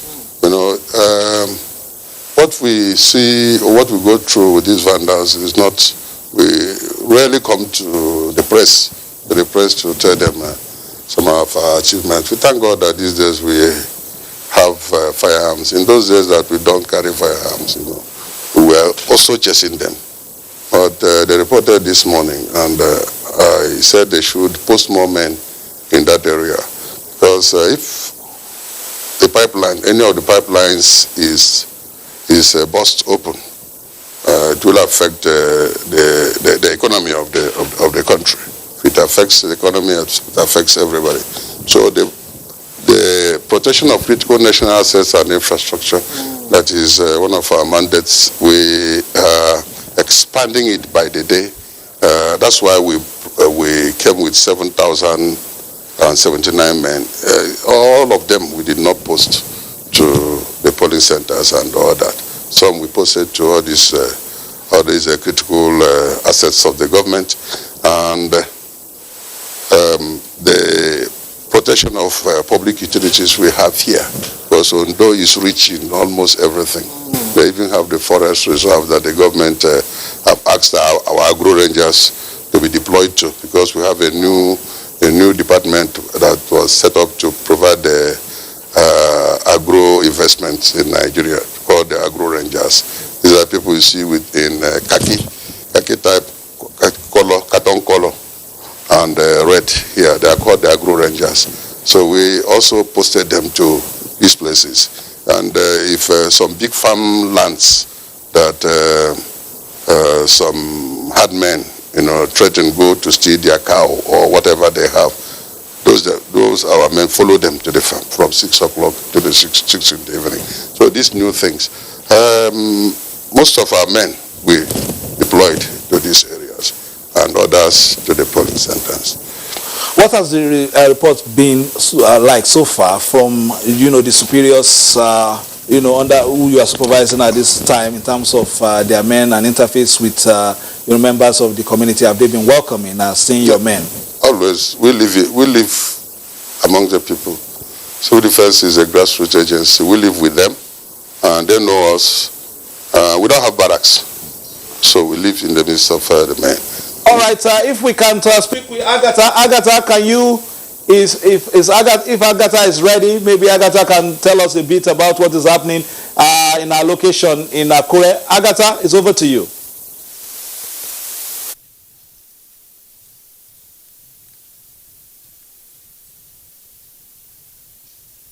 Not ready at the moment, perhaps as she's still awaiting signals, but those are live pictures from some polling areas. All right, Agatha, go ahead. 15 in Ijomu Obanla ward.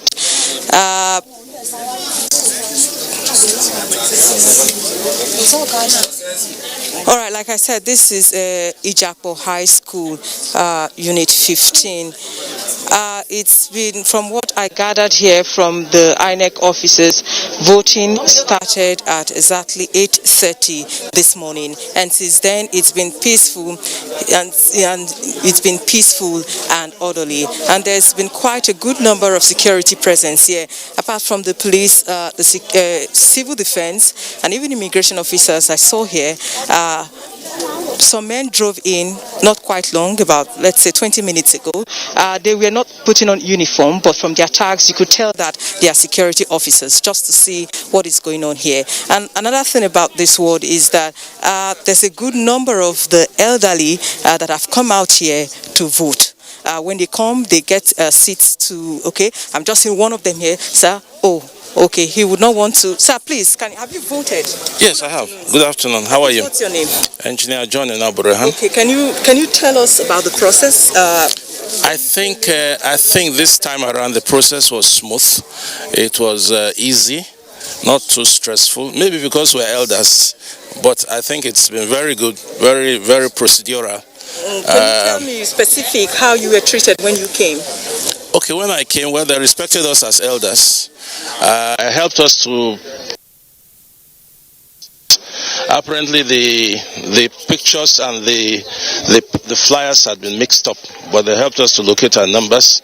And after that, we were given a seat right in front of every other person, I think, which is very good. And then the process of going from one of the officers to the other was also smooth. Okay. Yeah. All right, thank you very much. So thank you. Thank you. We just spoke to one of the voters here, and he has confirmed that indeed that the process here has been smooth. Like I said, we've had a good number of the elderly here, and there has been some form of challenges here. Some of them, like 2 or 3, have also complained that they came here quite all right to vote. They have their voter's card, but because the card reader cannot authenticate their cards, they were asked to go back. I have one of them here. He's been patient, waiting to see if the issues can be resolved, even though the INEC officer here has said that he cannot vote. So, good afternoon, sir. Afternoon, ma'am. What's your name and what is your name? Julius. Okay, what's the issue? What's the problem? They said that I have checked my number. My number is 398. So they say it's in the master list. So getting the place, they tested my card. They say I cannot vote. So they say I should go. But they said that I should wait for some time. Okay, so but how do you feel about it all? I'm not happy of it because I'm about to vote for the candidate I need, but they don't allow me now. Okay. That's the problem. Okay. All right, sir. At this point, Fisayo, I'll hand over back to you. But before I go, just to say that there are efforts here to ensure that COVID-19 safety guidelines are adhered to. Of course, the social distancing policy, it's a no-no here. But on the walls here, you have inscriptions reminding the people that, yes, they are coming out to cast their vote, but they have to stay safe.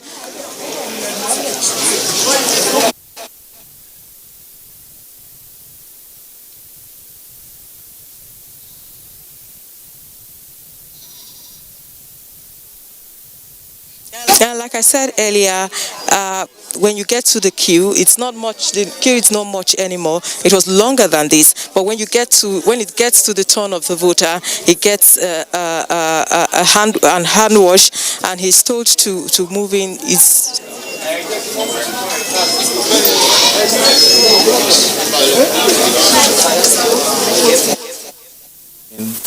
Serious concentrations in this exercise. But, the Commandant General has been going around the state and he will soon leave. So let me just direct my next question to him.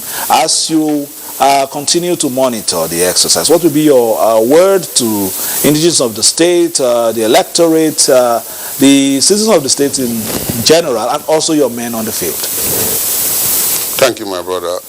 My advice is that people should remain safe. That's the most important thing. That this pandemic, this COVID-19 is real. It's real. In the last 2 days, you see, Ondo State there's been an increase in the number of COVID-19 cases in Ondo. People should remain safe. And then my men should respect the people. Nobody should be harassed. Nobody should be assaulted. That is what I have to say, because this has to be a very peaceful election. We'll come back to you to just give us your closing remarks. Agatha is back on air. Agatha, you can just give us your final words and your last interviews. We'll let you give us that before we come here and allow the DCG to go about his duties. Let's quickly hear from Agatha.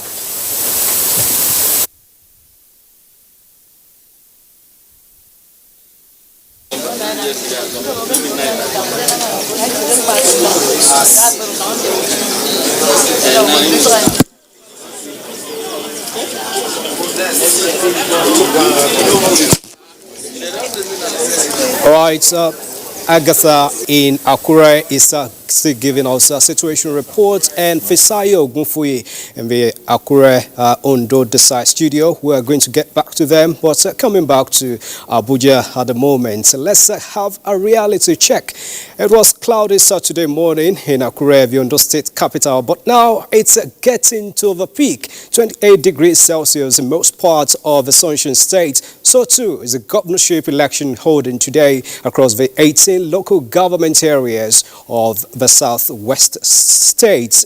After late Michael Adekunle Ajashin, the first democratically elected governor of the state in the second republic, and late Bamidele Olomilua in the third republic, since the return of democracy in 1999, the state has had 4 civilian governors, who is going to be the 5th since the beginning of 21 years of its uninterrupted democratic rule since 1999. That is what the electorate in the state are still deciding right now. We have got 17 candidates to choose from. We're going to show you all of that in the process. Why the electoral body has set up the stage. Voters are playing their role since the dawn of the day, and the security operatives are watching. They are providing security guards for this process. But above all, we are here to give you account of the process. Thank you for remaining with us on NTA, the Nigerian Television Authority. This is the headquarters of broadcasting from Abuja, and this is the Ondo Decide studio. Thank you thank you for remaining with us, and welcome to my shift. My name is Mosbadan Wahab. I'm not going to be the only one in the studio. I've got 2 gentlemen who are very knowledgeable when it comes to electoral process, democratic process, and let me introduce them to you. I've got a familiar face on this channel, and is the Senior Fellow, Center for Democracy and Development, Professor Jibril Ibrahim is here. Thanks for joining us again, Prof. It's a pleasure. All right, we also have Dr. Chris Akomas, former Deputy Governor, Abia State. Thank you for joining us. Thank you for having me. All right, so let me start with Professor Ibrahim, who has been monitoring this process. CDD officials are deployed across the 18 local government areas of Ondo State. Can you tell us the feelers you're getting from the field? Well, the elections are proceeding as organized, as planned. Voting has been ongoing in most of the polling units. And a few late starts, but most of the polling units started on time. People are out voting. The pandemic protocol, the COVID protocol, has been partially observed in most places, but there's been a problem with social distancing. People are not willing to give gaps between themselves in queues in a lot of the polling units. And I think the general assessment is that the elections are going on well. That's fantastic. Good feelers there coming in from Ondo State. Now, let me quickly hear from Dr. Akamos, who has also been monitoring this situation. What has been your observation of the process? Yes, we had a model from the just concluded election in Edo State, neighboring state to this, where we are having another election just about 3 or 2 weeks later. What has been your observation from this process since morning? Thank you very much, Mr. The process so far, I would say so far so good. Usually when you have tension, doubts and all that, on the actual day, it's most times a different story. But in the case of Ondo, there was actually no tension like we had in the case of Edo. You know, in the case of Edo, the day before or days before the elections, it was like the whole place was going to go into crisis, flame, and people won't be able to vote. But that has not been the case with Ondo, irrespective of the pockets of, altercations and issues that happened between some political party supporters during the campaign, activities. Coming towards the actual election day, which is today, there was calm, there was free movement. People, the confidence has always been there.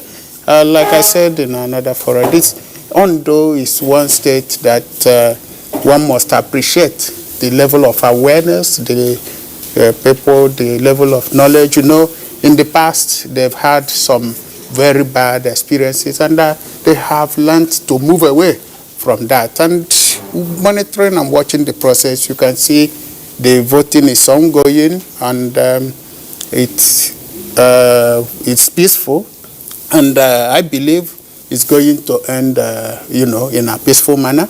And at the end of the day, the people will decide, who will carry the day out of the 17 candidates. So far, so good. And the recommendations so far, even about the efforts of the security, the arrangements by INEC, following logistics and also following protocols. People, it's not perfect, but there is evidence that we are improving, in this process. Thank you very much, Dr. Akomos. Indeed, people are deciding, and they are the kingmakers in this process. That's the beauty of democracy, and we hope their voices being put into the ballot boxes will be given voice at the end of the process. And now, Professor Ibrahim, you mentioned the fact that this safety protocol of COVID-19 is not being adhered to strictly, and we've also seen report from our men on the field. What is supposed to be this? We have civil society organizations also participating in this process, helping in sensitizing people. Do you think that's been enough? Well, I think the big thing that happened in the Ondo elections, unlike in Edo, is that the INEC officials have been much more insistent on people following the protocol.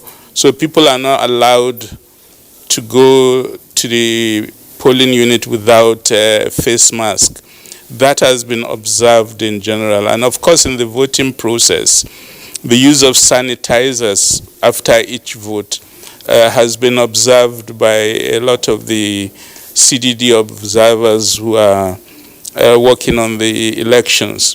What we noted is that although people are aware they should keep distance between themselves, in the actual practice, the way things are with queues in this country, people feel if you leave a gap, somebody will come and enter. So people are not ready to leave that gap. They are quite worried about the possibility of others trying to move in, as it were. And I think it's really a question of developing a culture of queuing in this country. If people are respectful of queues, and the principle of a queue is first come, first serve, then nobody should try to mess up with that principle. I think it's an ongoing education process to accept that. But I think definitely compared to Edo, the observance of the COVID protocol is much better in Ondo, although it can still be improved, especially on social distance.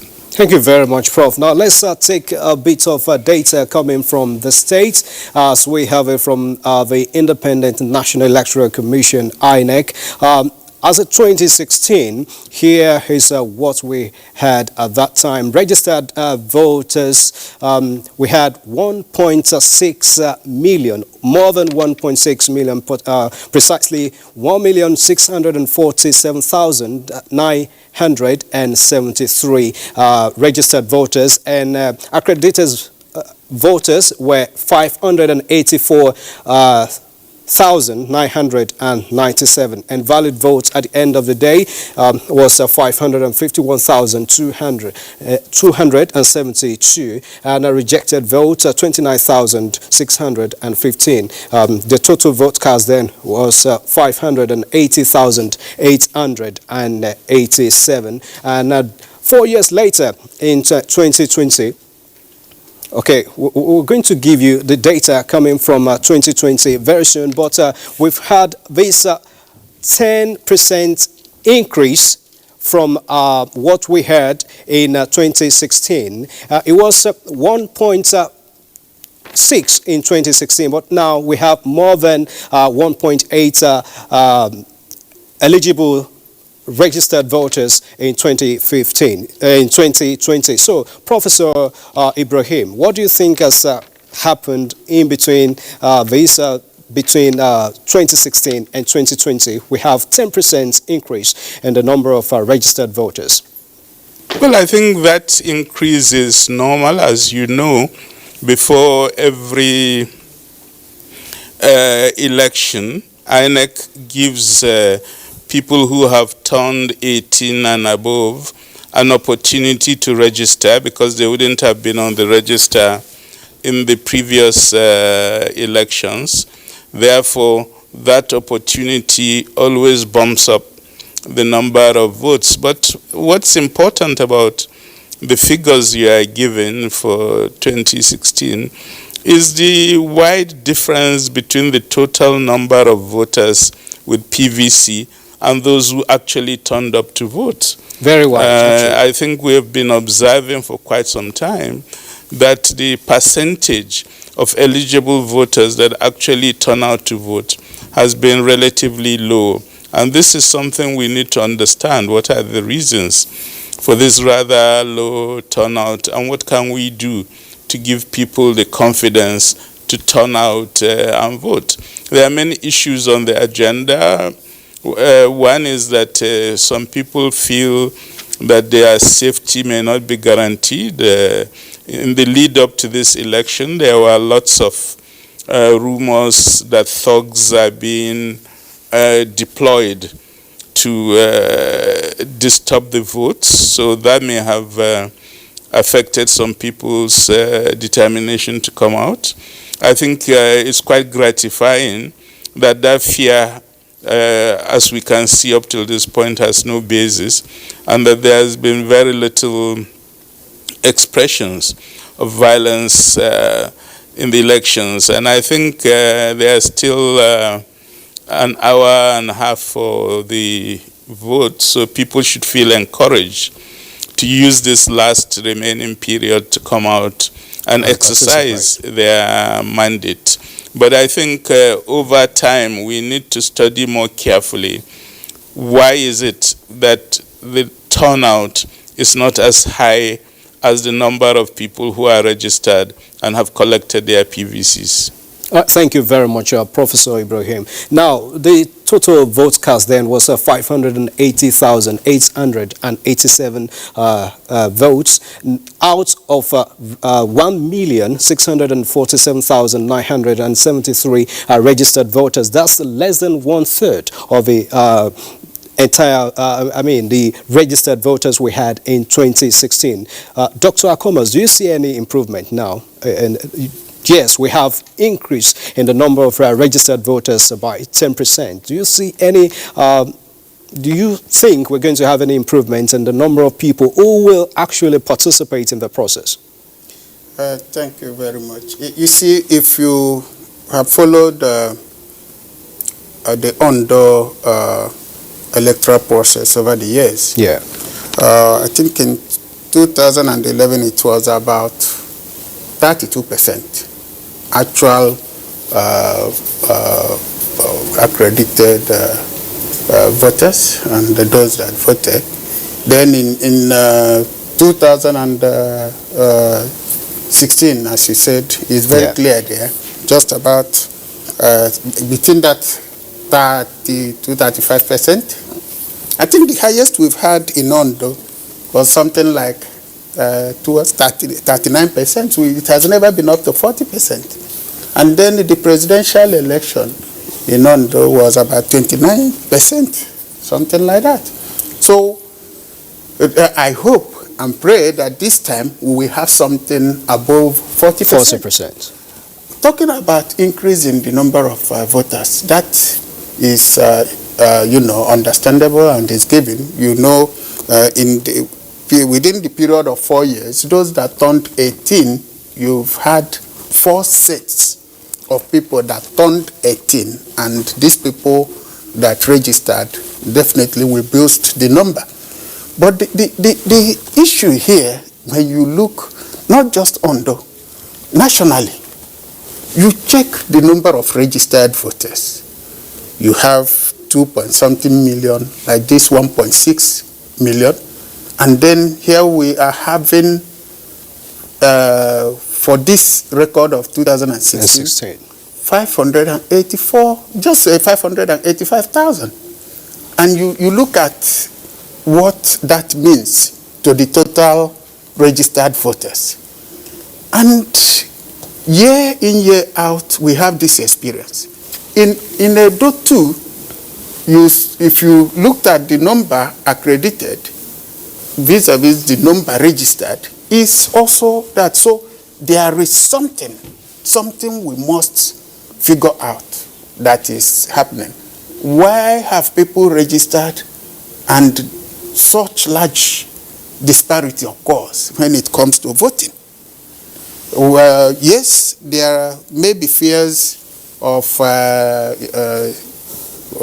violence, but we can see that over time that is reducing and have reduced, and more security being provided, especially for these off-cycle elections like the Edo, Ondo, Kogi, those elections that happen outside the general elections.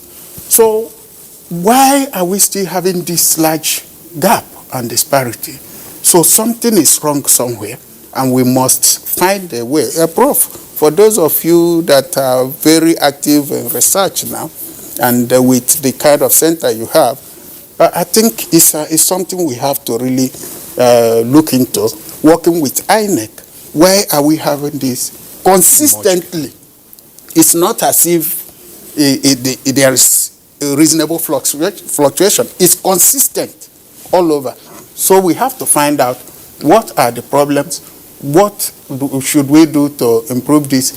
Could it be that actually our people are just afraid of coming out? Given the level of awareness, the awareness we have now as it affects elections and the electoral process is very high, unlike before. Given the level of participation of the civil society, given the level of participation of even development partners in supporting, voter education and all that, given the level of participation of faith-based organizations and even our community leaders in, creating awareness, could it be an issue that has to do with attitude or what? All right. So these are things, we need to find out, really, Doctor and Professor. And going forward, I'm sure, and I pray that at least for this Ondo, let's break that jinx. Let Ondo people come out and vote. Let there be at least over 40%. 40% of the registered voters. Professor Ibrahim has been taking notes. Yes, we're having more enlightenment programs and campaigns for the people to know what power they have got in this process. And actually, results in recent times has been showing that people are now more powerful. They have the say in deciding who becomes their leader, but yet people are not taking up this opportunity to actually play their role and decide who leads them. What's the challenge, Professor Ibrahim? Well, I think there are a number of historical challenges, but what is important to note is that there's been a significant improvement in the integrity of the elections. When you look at 2003, 2007 numbers, the percentages are much higher than the percentages we are getting today. But because those elections had a lot of fraud, those numbers were also meaningless because they don't tell us whether it's actual voters